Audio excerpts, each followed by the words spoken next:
Hey folks, this is Joe with Palmetto Land Buyers and Palmetto House Buyers. And today we are going to start, this is the start of a new series. So, my idea is I am going to go to different property buyer websites. Some of them are really, I'm going to focus on, I'll focus on South Carolina buyers, but just because there isn't a lot of us, I'm going to be focusing on nationwide buyers as well.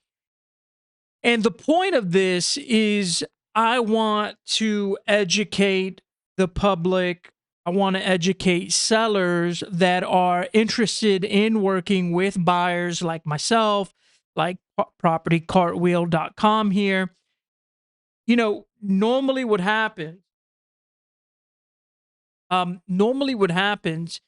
is if you've got if you need cash, if you need to sell quickly, if you've got a house that is in a very, very bad condition, if you've got land, a lot of the times you'll go to Google and you'll search, sell my land in South Carolina or land buyers or house buyers in South Carolina, right? Some kind of variation of those words. And then Google's going to produce a long list of buyers for you, right? Property Cartwheel just happens to be one of those buyers. So let's say we go to Google and we put in house buyers in South Carolina. We get OfferPad, Liz Buys Houses, Trusted Home Buyers, Home Buyers SC, and then, some blogs here, ASAP Cash Home Buyers, right? So there are a lot of different We Buy Ugly Houses, Columbia Cash Home Buyers, Carolina Home Buyers.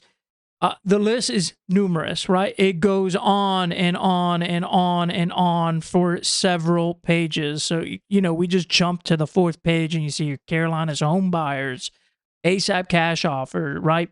So there's a lot. There's thousands of home buyers. And yesterday, I actually recorded a podcast where I was kind of giving people direction or giving advice on, hey, here's how you can go to Google and look for a local South Carolina house buyer or land buyer, right? Because we put in house buyers in SC, but this list here, I would say 99% of the people or the companies that are going to show up here are actually nationwide home buyers. These are folks that are either in Florida, Arizona, Maryland, wherever, California, but they're not necessarily in South Carolina. And look, you can work with these folks. Some are going to be better than others, which leads to the reason why I decided to do this is why don't I just put in my information, my house, my phone number, my email, and then I will record the phone calls that I have with these buyers and then share that phone call here on the stream or here on YouTube and on the podcast. That way, you as a seller, if you're interested in selling your house, right, in South Carolina, and you decide, hey, I don't care, I just want to go with somebody that is professional and reputable, well, I'm hoping to discover those folks through here. So yesterday, I actually clicked on Property Cartwheel and I submitted my information, and maybe 20 minutes after submitting the info, I actually got a phone call from a buyer or an acquisition specialist at this company here, which is why I kind of started off on this page. So I'm going to share what the experience was like, and what that conversation was like. And then I'll give you, as we listen to the conversation, I'll give you my opinion on whether or not I think this is a good company or a bad company. Again, this is just my opinion. I have not gone through the entire process with these folks. I'm just going off of my gut feeling and what I took away from the phone call. Okay. All right. So for those of you who have never done this before, who have never worked with a house buyer or a land buyer, it's pretty straightforward. Every website you'll find on Google for a house buyer or a land buyer is going to work in a similar way. You go to the page. Obviously, the websites are all going to look different. Propertycartwheel.com actually is one of the nicer looking ones. They have a nice theme and template. But you scroll down the page, and a lot of this is, it explains kind of the process that they go through for acquiring property. Step one, you contact us. Step two, you get an offer. And step three, you get paid. Right? This is super. It's a very succinct process. There's obviously a lot more to this than just step one, two, and three. They just don't really go into it that much. But yeah, you see, there's a lot of information on here. The website looks good. But ultimately, the whole point of this website is for you to put your information in this box here and to click this button, right? Because you're going to put your address here, you're going to put your email here, and you're also going to put your phone number. And then once you hit get my fair cash offer, it's going to trigger a series of things, right? You're going to get an email saying, hey, thanks for sharing your property address. We will work on getting you an offer.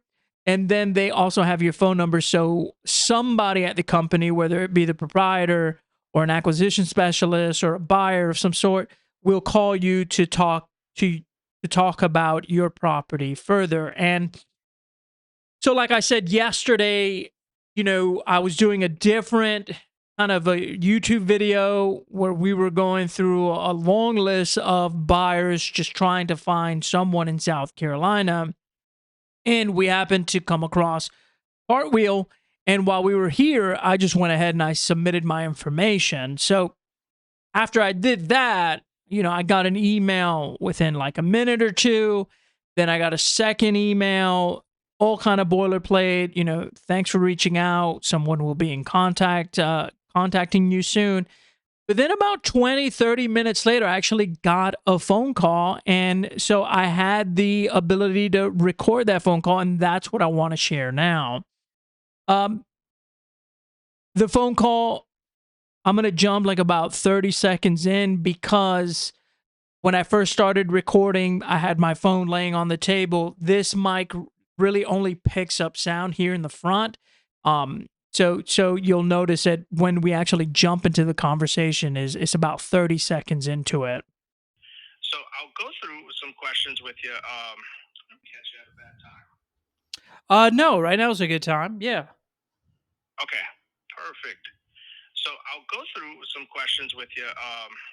Pretty standard questions, the condition of the house, and then we'll kind of dig in a little bit deeper on maybe some of the condition on the house, what you'd like to do, your timeline, and stuff like that. Sure. Are you the sole owner of the property? I am, yes. Okay. And is there a mortgage on the house? There's not. Okay. No mortgage.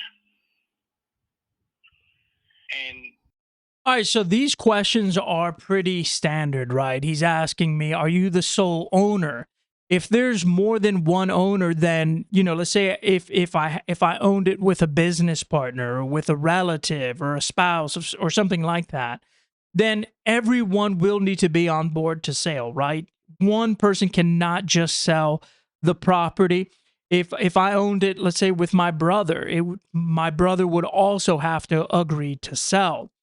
He's also asking about the mortgage because obviously once you go through closing, the debt that's owed to the mortgagor, so whether that be Bank of America, Wells Fargo, whoever lent you the money, that balance will have to be satisfied, right? Because ultimately they you own the property, but really they own the property, right? If you don't pay your bills, they can take it away. So that bill needs to be paid. So those are pretty standard questions. What has you looking to sell today? I've got a personal, kind of like a personal emergency, and so I need the money, and I got this place, and I got another place where I'm gonna go live. So I rather just kind of sell this place and use the money for for what I needed, and then I'll just go live at my other house. All right, so he's asking why do you want to sell? And there's several ways you could answer this. Obviously, your answer to this question is going to influence how high or low the offer is going to be, right? Because if you answer, "Hey, I'm selling because," like I did, "Hey, I'm selling because I have an emergency and I need money fast," then they're going to, they're obviously they're like, well, this person's desperate, right? They need to sell immediately, so their offer is going to be much lower, and they might say, look, um, and these folks, just for clearance, they did not make an offer on my house. They said they would get back to me. They haven't yet, but we'll talk more about that later. But typically, what could happen is they could say, well, look, I'll give you X amount and close in 7 days, right? Since you need the money so fast. But that offer amount could be significantly lower, um, because you're doing that trade off for the short closing time. Okay. If you were to say, I'm just kind of shopping around, seeing what my options are. Well, then now you've kind of opened the door for competition, right? Oh, you're looking around as a seller, right? You're not necessarily desperate. You're actually more of a savvy seller. You're shopping around. You're getting some offers. You know that you've got value here, right? So depending on how you answer that question, you could also choose to not answer it at all. Oh, why do you, they might ask, well, why are you considering selling? Personal reasons. I'd rather not say, right? Or, you could just figure out a way to not answer the question. Not answering or saying, hey, I'm actually shopping around, getting some different offers, makes it much, much more difficult for the buyer. If you say, hey, I need to sell because of I have an emergency, then you're kind of it's that's what they want to hear. That makes the negotiation a little bit easier for them. Oh, gotcha. Okay. Yeah. What was your timeline that you were hoping for? I'd like to do it soon. At least I'd like to get the process started. Okay. And again, I did the same there. I'm just honestly, my thought process in this conversation was, let me make it as enticing for this person so that I can get more. So I'm like, oh, I got an emergency. I want to do it soon. I want to get the process started. Because in reality, I wanted the guy to just make me an offer on the properties. I can see more or less, what kind of numbers he's talking about. But ultimately, it didn't work out. He didn't make me an offer. He still hasn't made me an offer either. It's been over 24 hours. And if you had to rate the house from 1 to 10, where would you put it? As far as like condition or desirability? Yeah, the condition. It's okay. I would say it's about a 7. I personally don't like these questions. When buyers ask these questions, rate the house, what's the foundation? And he's going to go into this whole spiel. I don't like it. I don't even ask those questions. I go look at the property and it's my, it's, I decide, right, what the condition is. I decide what the foundation looks like and the plumbing looks like. I just feel like, I don't know, for whatever reason, I rarely ask these questions. I'd rather just go see the property myself.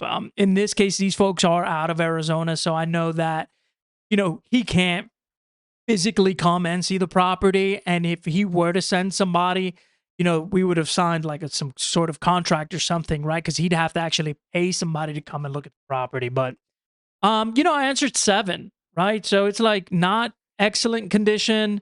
Um, and it's not the worst condition. It's a 7. I own it, so maybe I'm inflating that a little bit. So right, there's some reading in between the lines there. Maybe it's really a 5. I don't know. Listening to it now, I probably should have said it's a 4 or a 3, because then he would have been like, oh well, it needs some repair. And he could add value to it, right? So let's continue. Okay, perfect. Now we'll go through some items here for some of the things that cost us the most. Call them our big ticket items. The roof, electrical, plumbing, all that good stuff. So, as far as the HVAC is concerned, does it have central air? It does. Okay. Do you know how old it is? I'm not sure. It kind of came with the house when I bought it. Okay. But it's working. I haven't had any it issues with good. it. Yeah, it works fine. Okay. And how about the roof? The roof also is the roof that was already kind of in place when I bought it, and I don't have any leaks or anything like that. Okay. And any issues or upgrades that you've done with the plumbing or electrical? I've changed the water lines leading into the house. I used to have like old plastic water lines. I forget what they were called. It's all been upgraded to PEX. Just because during winter they busted over here one year, so I had that repaired. And it's on a septic system, and that's all kind of I haven't had to mess with any of that. It's all the same. Okay. And the electrical? The electrical is the existing electrical. Also, no issues that I've had with it. Okay. And one last one here for you: the foundation. Any concerns or anything you've noticed? No, nothing. Again, the foundation's kind of been the same. Yeah, it's fine. Sure. Okay. And you currently are living in the property? I'm living here now. Um, Okay. yeah, but like I said, I have another place I'm gonna be going to. I kind of live in between both for work, but yeah. Okay. All right, so he's asking about the condition of the house, which is normal. You could see why, as a buyer, you want to know the condition. More so if you're out of state, if you can't physically see it, right? You kind of need to depend on either the homeowner, or you'd have to hire somebody, or if you had a business partner local in the area, then you can leverage them. In this case, I don't think they do. So he's asking me, what's the condition of the roof? What's the condition of the electrical, the foundation? I happen to know what the condition is, but if you don't know about these things, if you don't know about electrical or plumbing, or the things could be in tatters, and you might be answering wrong, right? So you kind of have to take the seller's opinion at face value here, but he's handling it all very, very well. I think he's very professional. His demeanor, I think it might be matching mine. In the call, I'm really kind of just low key and relaxed, which is my temperament usually. And I think he's doing a good job of mirroring that for me. He's not super aggressive. He's not real pushy or salesy. He's just kind of like asking questions, right? It's a conversation, which I think is how it should be. That conversation feels good to me. When I was having it, it's a nice conversation. He's asking questions.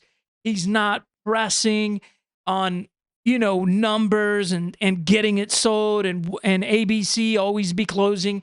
He's not doing none of that. I feel like he's really matched my energy on the call, and he's doing a really good job. So this person, in my opinion, I think is a professional. Just going off a gut, if I had to sell property, I wouldn't mind working with these folks. At least the one guy that called me was really professional. And I feel, in the conversation we had, I felt good about it. But let's continue. And what was your asking price for the place?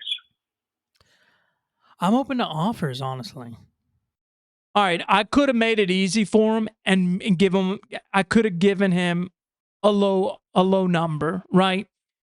When you ask a question, what are you asking? You've now put the ball on the seller's court, right? So he put the ball in my court. I sat. Once the ball's in my court, I can set the starting point for negotiation. Okay. On the email, when I did his form here, I went to the second page and I put in what I wanted to sell for. I put in $15,000, but maybe he didn't see that, right? He probably didn't see that detail in the email, but I could have said 15 grand, right? And he probably would have made a counter offer right then and there. On my next call, I probably will say 15,000 or 20,000 just to kind of make it easy.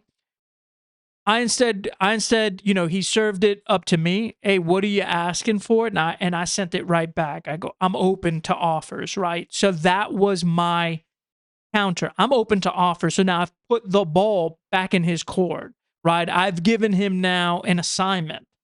The job is no longer on me to figure out what I want for the property. It's on him to figure out what he's willing to pay for the property, right? And it's an assignment. There's a lot of work that's involved there because now he's going to have to go online, probably to Zillow, look around the area. I'm in a pretty rural area, but he's going to have to look around the area, see what are houses selling for here, right?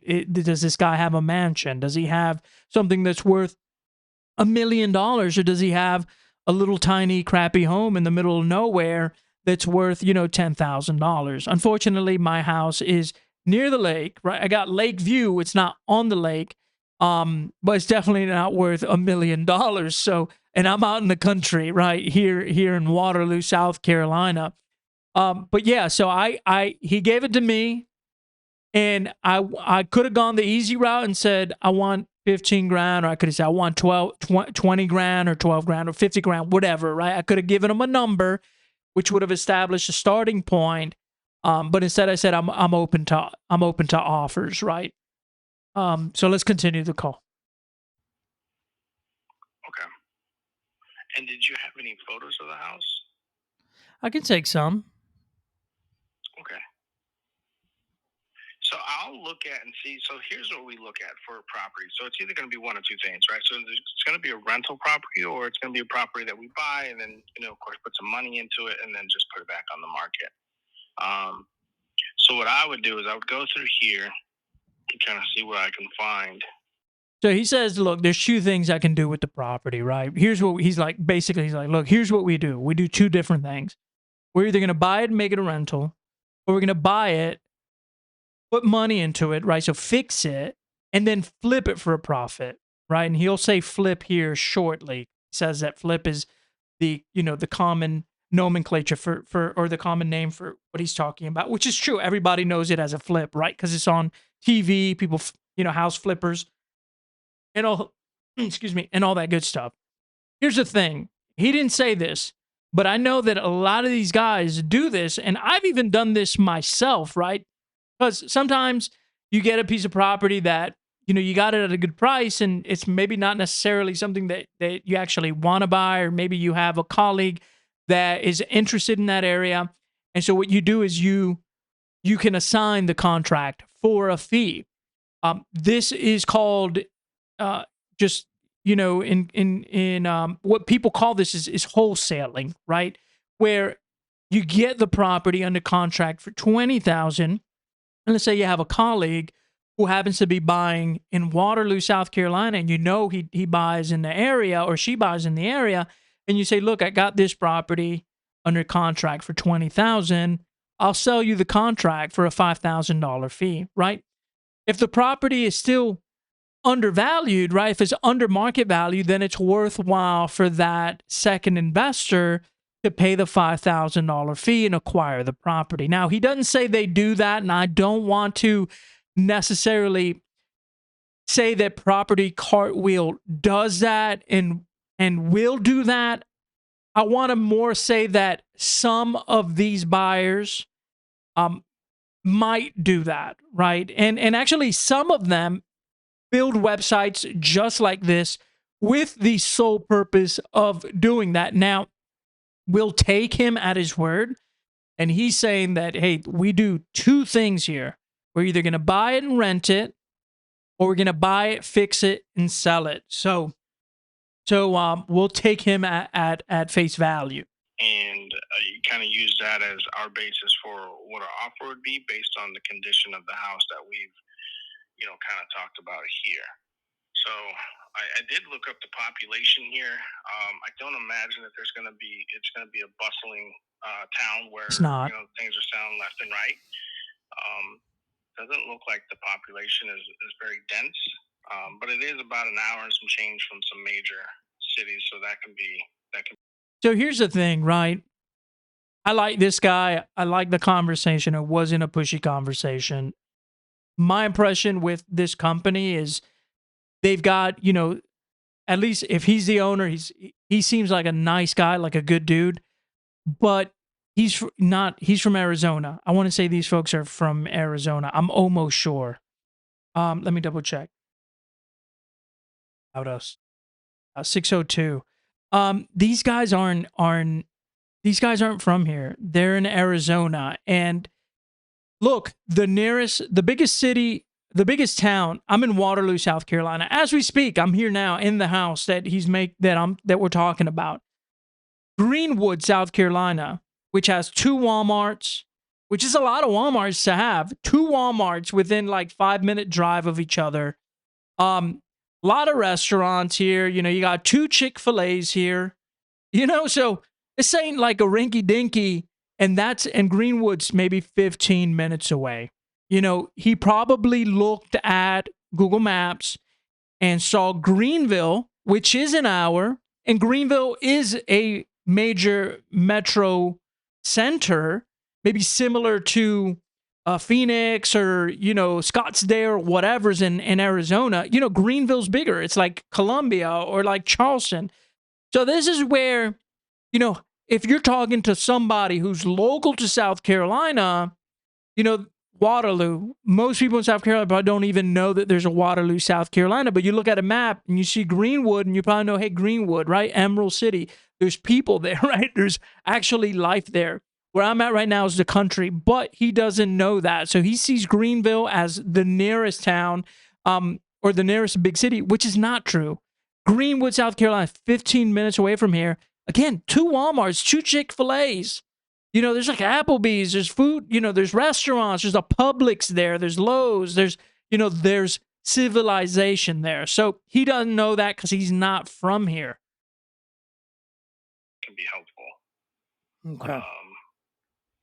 Do you know when the property was built? I don't. And I don't. Okay. I don't remember. And how about the bedrooms and bathrooms? 2-bedroom, 1 bath. Yeah, small house. Okay. This is small. 1 bath. Okay. And you've owned it for about 3 years or so? That's right. Yep, that's right. He must have looked at property records. No mortgage, if I remember correctly. That's correct. Yeah, perfect. Okay, let me look to see what I can find here. It looks like most of the stuff here is mobile homes. Now, have you had a chance to kind of look through and see what's been sold recently?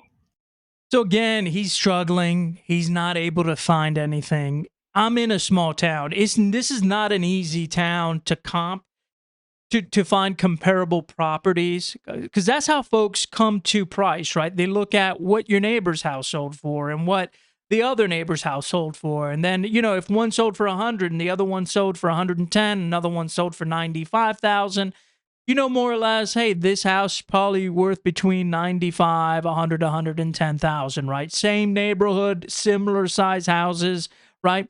It's all location specific. And you've probably heard real estate being, location, location, location. So he's having a hard time. He's trying to put the job of figuring out the price back on me, which is normal again because they are in Arizona. Totally normal. I haven't. No. That's okay. So let's look to see what we can find here. If there's anything we can find. I don't see anything out about a half a mile, but I do see some stuff here at a mile. So let me see if I can find anything that's comparable. Yeah, at a mile's too far. It Those doesn't two even bedrooms. match this neighborhood here. This is a tough one for an investor. This house here, this is tough. This house I bought for $4,000, by the way, so Oh, it didn't look the way that it looks now. one It of was the bigger things here is probably going to be the year built as well. I probably need to do a little bit of research just to make sure I can make you an offer based on factual data. Okay. Yeah, I don't see anything that's sold that I can use that'd be comparable to your property.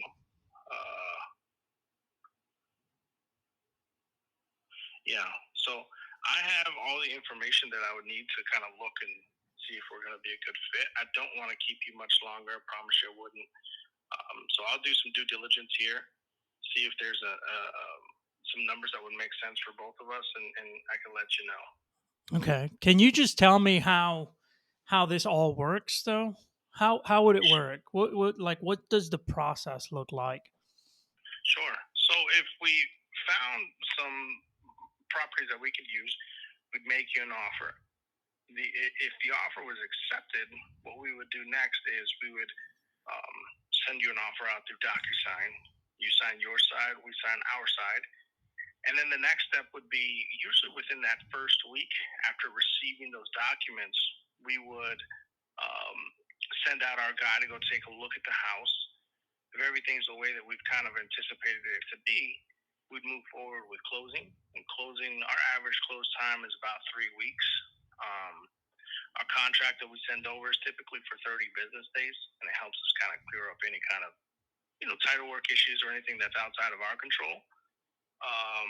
So that's in a nutshell. That's kind of the general process there. We look to see what's been sold.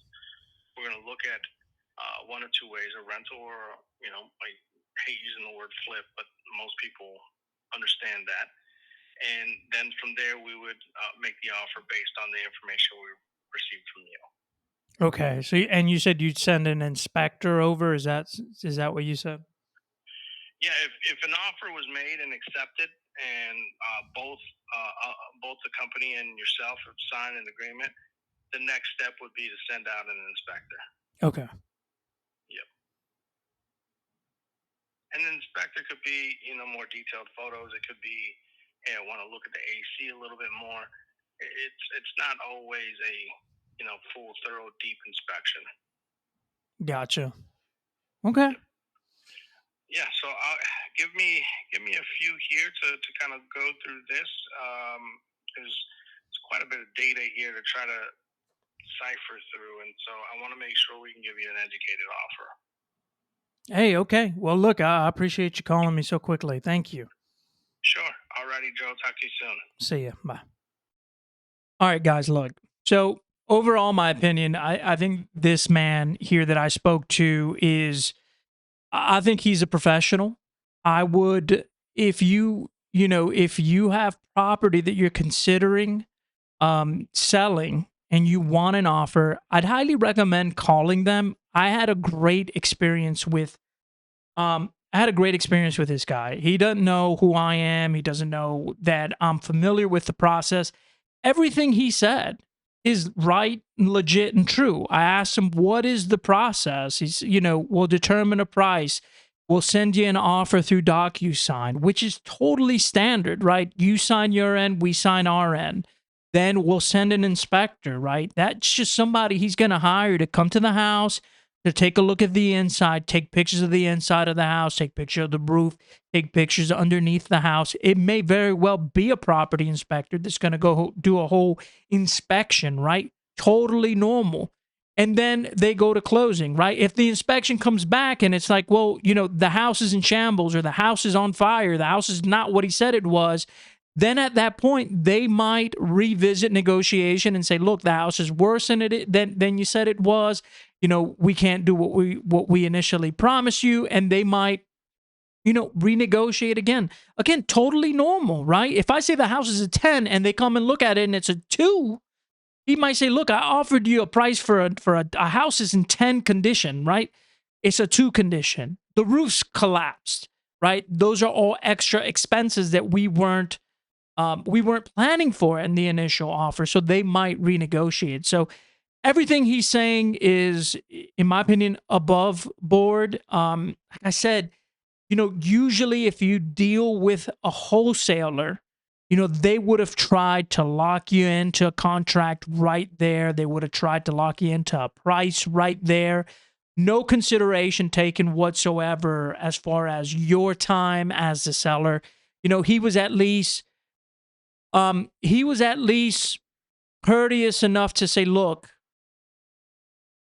this one may not be a good fit for, this may not be a good fit. He kind of said that, he alluded to that, which makes sense. This is in a rural part of town. I'd rather him say, look, this is not a good fit than say, yeah, this is a great fit. We buy here all the time. I'll make you an offer right now, right? And then 30 days later, nothing happens. He didn't do that. He was like, man, this is a tough one. There's not a lot of sales here. It's not a big town. And he's right. This is a tough one to comp, right? To find comparable fors. A house in Greenville, a house in Columbia, easier because there's more information. There's not a lot of information here. You need to be from here to know what things go for here, right? To know what things sell for here. So, overall, I hope you found it educational. I'm going to keep doing these with different companies. This just happened to be the first one, and it was a good experience. So, again, if you've got real estate, I would more so recommend, if you've got real estate in Charleston, Columbia, Myrtle Beach, Florence, Greenwood, South Carolina, Greenville, Rock Hill, the Aiken, the bigger towns in South Carolina, the big to mid-sized towns, maybe reach out to these guys. They will for sure give you an offer, right? And again, they're either going to buy it to rent out the house or buy it to fix it and sell it. I would say these guys are good. Again, just my judgment, just my gut. I haven't sold property to them. They never came back with an offer, but I'm not surprised. I totally get it. But yeah, propertycartwheel.com, nationwide buyer, probably a good one for you. All right, folks, like I said, I hope you found this informational. Before I go, if you are looking for a home buyer or a land buyer in South Carolina, please reach out to me. PalmettoLandBuyers.com, PalmettoHouseBuyers.com. My name is Joe. My number is 803-201-9137. I'd love to go out and take a look at the property. We can have a conversation about it. And, the process will be very similar to what you heard here. The only difference is that I'm showing up in person and we're talking about it, okay? All right, thank you so much, folks, and take care.